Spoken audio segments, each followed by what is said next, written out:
ఓం శ్రీకృష్ణ పరబ్రహ్మణే నమః. శ్రీమద్భగవద్గీత అథ ద్వితీయోऽధ్యాయः. సాంఖ్యయోగः. సంజయ ఉవాచ తం తదా కృపయావిష్ణం అశ్రుపూర్ణాకులేక్షణం విషీదంతమిదం వాక్యం ఉవాచ మధుసూదనః. సంజయుడన్నాడు, ఆ ప్రకారంగా కరుణతో ఆవహింపబడి కన్నీటితో నిండి కలతపడుతున్న చూపుతో విషాదంలో ఉన్న అర్జునుణ్ణి చూసి మధుసూదనుడిలా అన్నాడు. శ్రీ భగవానువాచ కుతస్త్వాకష్మలమిదం విషమే సముపస్థితం అనార్యజూష్ణమస్వర్గ్యం అకీర్తికరమర్జున. శ్రీ భగవానుడు అన్నాడు, అర్జున, ఈ విషమ స్థితిలో నీకు ఈ మాలిన్యం ఎక్కడ నుండి వచ్చింది? ఇది ఆర్యులకు తగింది కాదు. స్వర్గాన్ని, కీర్తిని రెంటినీ చెడగొడుతుంది. క్లైబ్యం మాస్మగమః పార్థ నైతత్వయుపపద్యతే క్షుద్రం హృదయ దౌర్బల్యం త్యక్తోతిష్ట పరంతప. అర్జున, బలహీనుడివి కావద్దు, ఇది నీకు శోభించదు. శత్రు సంహారకుడా, క్షుద్రమైన హృదయ దౌర్బల్యాన్ని విడిచి లేచి నిలబడు. అర్జున ఉవాచ కథం భీష్మామహం సంఖ్యే ద్రోణం చ మధుసూదన ఇషుభిః ప్రతియోత్స్యామి పూజార్హవరిసూదన. మధుసూదన, పూజలకి అర్హులైన భీష్మ ద్రోణులకి యుద్ధంలో ఎదురుగా బాణాలు ఎలా వదలగలను అని అన్నాడు. గురూణ హత్వా హి మహానుభావాన్ శ్రేయో భోక్తం మ్లేచ్ఛమహీహ లోకే హత్వార్థకామాంస్తు గురూనిహైవ భుంజీయ భోగాన్ రుధిర ప్రదిగ్ధాన్. మహానుభావులైన గురువుల్ని వధించకుండా ఈ లోకంలో బిచ్చమెత్తి అయినా జీవించడమే మేలు. గురువుల్ని వధిస్తే నెత్తుటితో తడిసిన సంపదలు, భోగాలు ఈ లోకంలో మాత్రమే అనుభవిస్తాను. ధర్మమోక్షాలు ఉండవు అని అన్నాడు. నచైతద్విద్మః కతరన్నో గరీయోః యద్వాజయేమ యది వానో జమేయుః యానేవ హత్వా న జిజీవిషామః తేవ స్థితాః ప్రముఖే ధార్తరాష్ట్రాః.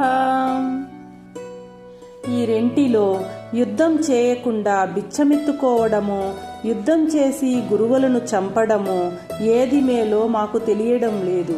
యుద్ధము చేసినా మేము గెలుస్తామో వాళ్లే గెలుస్తారో, మేము గెలిచినా ఎవరిని చంపాక జీవించడానికి ఇష్టపడమో ఆ ధృతరాష్ట్ర నందనులే ఎదురుగా నిలబడి ఉన్నారు. కార్పణ్య దోషోపహత స్వభావః పృచ్ఛామి త్వం ధర్మ సమ్మూఢచేతాః యచ్ఛ్రేయస్య నిశ్చితం బ్రూహి తన్మే శిష్యస్తేహం సాధిమాన్ త్వం ప్రపన్నం. కార్పణ్య దోషం వల్ల నా బుద్ధి దెబ్బతిన్నది. ధర్మమేదో తెలియని వాడినై నిన్ను అడుగుతున్నాను. ఏది నిశ్చితంగా శ్రేయస్కరమో అది తెలియచెయ్యి. నీ శిష్యుణ్ణి, నీ శరణుజొచ్చిన నాకు సరిగ్గా బోధ చెయ్యి అన్నారు. 8వ శ్లోకము. నహి ప్రపశ్యామి మమాపనుద్యాత్ యచ్చోకముచ్చోషణమింద్రియాణం ఆవాప్య భూమా వసపత్నమృద్ధం రాజ్యం సురాణమపి చాధిపత్యం. ఇంద్రియాలని దహింపజేసే నా ఈ శోకాన్ని తగ్గించేదేదో నేను తెలుసుకోలేకుండా ఉన్నాను. భూమిలో ఏకఛత్రాధిపత్యం గాని, దేవలోకాధిపత్యం గాని దీనిని తొలగించలేదు. సంజయ ఉవాచ ఏవముక్త్వా హృషీకేశం గుడాకేశా పరంతపః నయోత్స్యా ఇతి గోవిందం ఉక్త్వా తూష్ణం బభూవః. ఓ రాజా, అర్జునుడు శ్రీకృష్ణునితో ఈ ప్రకారంగా చెప్పి యుద్ధం చేయనని గోవిందునితో పలికి మారి మాట్లాడకుండా ఊరుకున్నాడు. తమువాచ హృషీకేశః ప్రహాసన్నివ భారత సేనయోరుభయోర్మధ్యే విషీదంతమిదం వచః. భారత, రెండు సేనల మధ్య విషాదంలో పడిన అతన్ని చూచి ఋషికేశుడు నవ్వుతున్నట్లుగా ఇలా పలికాడు. శ్రీ భగవానువాచ అశోచ్యానన్వశోచస్త్వం ప్రజ్ఞావాదంశ్చ భాషసే గతాసు నగతాసూంచ నాను శోచంతి పండితాః. శ్రీ భగవానుడన్నాడు, నీవు విచారింపదగని వారి కోసం విచారిస్తున్నావు, ప్రజ్ఞావంతుడి వలె మాట్లాడుతున్నావు. చనిపోయిన వారి గురించి గాని బ్రతికి ఉన్న వారి గురించి గాని పండితులు శోకించరు. నత్వేవాహం జాతు నాసం నత్వం నేమో జనాధిపాః నచైవ న భవిష్యామః సర్వే వయమతః పరం. నేను కాని నీవు కాని ఈ రాజులు కాని లేని సమయమంటూ భూతకాలంలో లేదు, ఇక ముందు కూడా ఎవరూ లేని సమయమంటూ ఉండబోదు. దేహీనోస్మిన్ యదా దేహే కౌమారం యవ్వనం జరా తదా దేహాంతర ప్రాప్తిః ధీరస్తత్ర న ముహ్యతి. ఈ శరీరంలో దేహదారికి బాల్యం, యవ్వనం, వృద్ధాప్యం ఎలా కలుగుతాయో అలాగే మరో దేహం లభించడం కూడాను. వివేకి ఈ విషయంలో భ్రమపడడు. మాత్రాస్పర్శాస్తు కౌంతేయ శీతోష్ణ సుఖ దుఃఖదాః ఆగామపాయనో నిత్యాః తాం స్థితక్షస్వ భారత. కుంతి కుమార, ఇంద్రియాల ద్వారా కలిగే విషయ స్పర్శలే శీతోష్ణాలని సుఖదుఖాలని కలిగిస్తాయి. అవి వస్తూ పోతుంటాయి, నిలకడలేనివి. అర్జున, వాటిని సహించాలి అని అన్నారు. యం హినా వ్యదయం చేతే పురుషం పురుషర్షభ సమదుఃఖ సుఖం ధీరం సోమృతత్వాయ కల్పతే. పురుష శ్రేష్ఠుడా, సుఖ దుఃఖాలలో సమంగా ఉండే ఏ ధీరుణ్ణి ఈ ద్వంద్వాలు బాధించవో అతడు అమృత తత్వానికి అర్హుడవుతాడు. నాసతో విద్యతే భావః నా భావో విద్యతే సతః ఉభయోరపి దృష్టోంతః త్వనయాస్తత్వదర్శభిః. అసత్యమైన వాటికి సత్తా లేదు, సత్యమైన దానికి సత్తా లేకపోవడమంటూ లేదు. ఈ రెండింటి అసల స్వరూపము తత్వజ్ఞుల చేత దర్శించబడినది. అవినాశితు తద్విద్ధిః ఏన సర్వమిదం తతం వినాశమవ్యయస్యాస్య న కశ్చిత్ కర్తుమర్హతి. దేని చేత ఈ ప్రపంచం యావత్తు వ్యాపించబడి ఉన్నదో ఆ సత్తు వినాశరహితమైనదని తెలుసుకో. నాశరహితమైన దానిని ఎవరూ నాశనం చేయలేరు. అంతవంత ఇమే దేహ నిత్యస్యోక్తా శరీరిణః అనాశినో ప్రమేయస్య తస్మాద్యుధ్యస్వ భారత.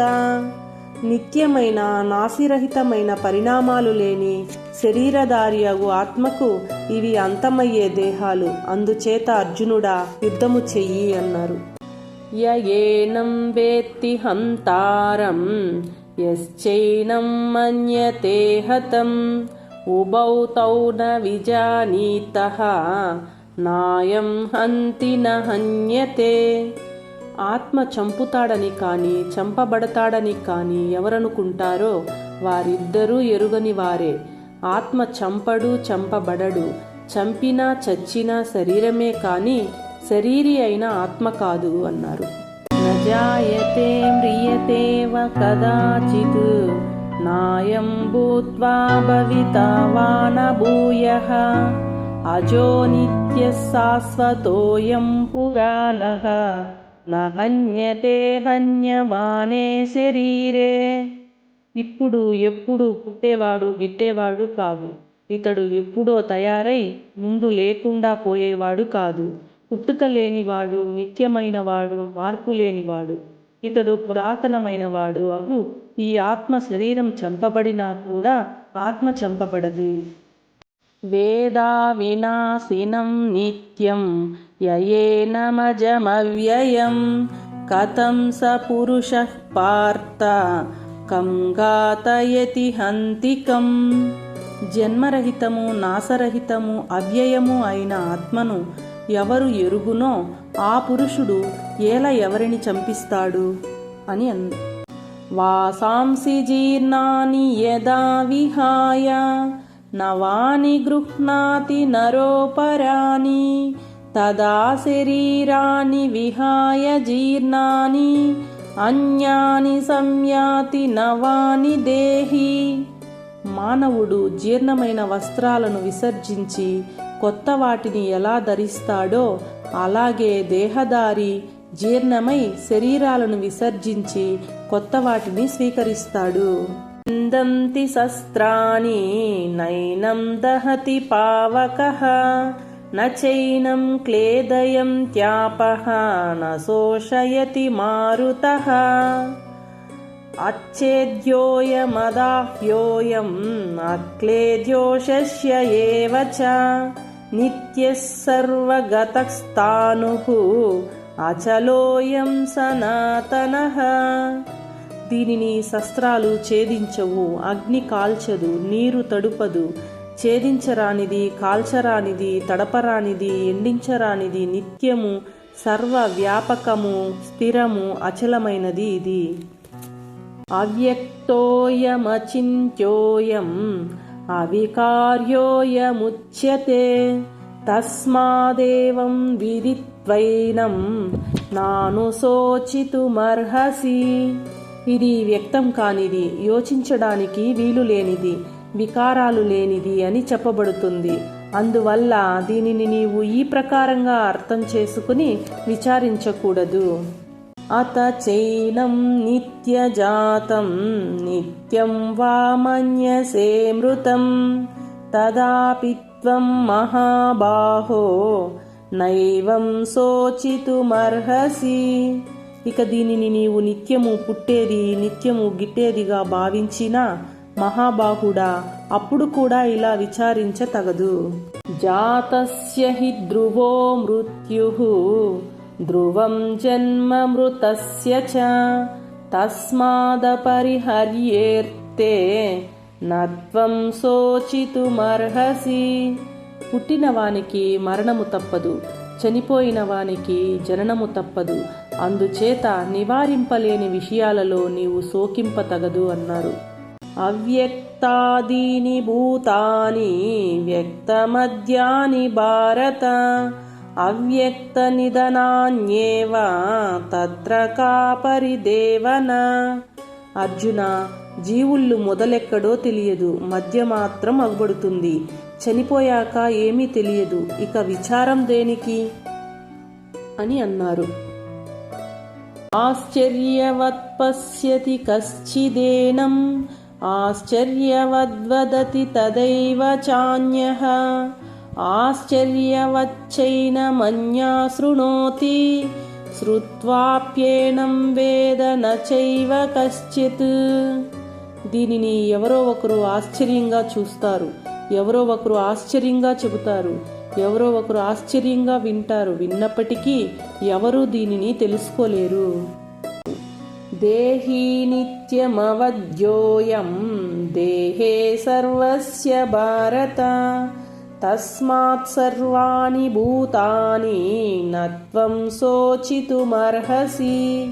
అర్జున, అన్ని దేహాలలో ఉండే దేహి నిత్యమైనవాడు, చంపబడడు. అందుచేత ఎవరిని గురించి నీవు విచారింపతగదు అని అన్నారు.